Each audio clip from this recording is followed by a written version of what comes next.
noticed that I have a number of different varieties of pizza in my secret stash of diabetes-friendly recipes. That's because traditional pizza tends to be a disaster for blood sugar and swimming in saturated fat, but also a food that's impossible to give up.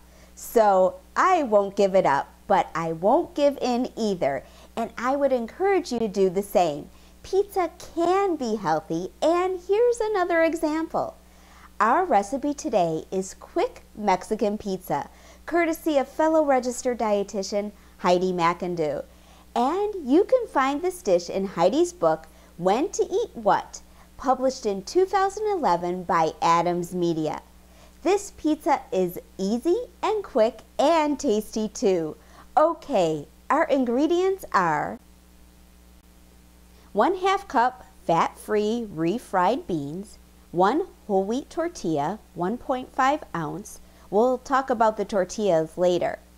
2 tablespoons reduced fat shredded Mexican blend or cheddar cheese, 2 tablespoons shredded lettuce, 2 tablespoons diced tomato, and 2 teaspoons reduced fat sour cream. To prepare this dish, we first preheat our oven to 350 degrees Fahrenheit. Next, spread beans evenly over the tortilla. Top with cheese, lettuce, and tomato. Heat on baking sheet about 10 minutes until just heated through and cheese is melted. Top with sour cream and cut into wedges. This recipe makes 1 serving, and each serving is 251 calories, 12 grams protein, 7 grams total fat, 3 grams saturated fat, and 639 milligrams sodium. Now about the carbs. The majority of the carbs come from the beans and the tortilla, and both of these will likely have more than 5 grams of fiber too, meaning that we can subtract 1/2 the fiber grams from the carbohydrate. Heidi's recipe is listed as 34 grams of carbohydrate, 6 grams fiber, making for 31 grams of carbohydrate. You'll likely to get 15 to 20 grams of carbohydrate from 1/2 cup of beans. The variety I used today was 17, but with 5 grams of fiber, making this about 15 total carbs.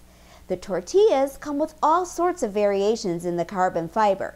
This is where you may need to get your calculator out. The tortillas I chose today have only 10 grams of carbohydrate and 6 grams of fiber. So once again, since they have more than 5 grams of fiber, we can subtract half of the fiber grams from the total carb amount. So the calculation would be 10 grams carb minus 3 grams of carb from the fiber, equaling 7 grams of carb for the tortilla and 15 grams from the beans. Total 22 grams of carb.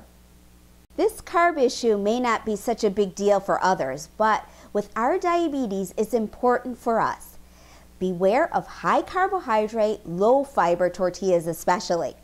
Well, this was a quick, easy, and healthy dish to make.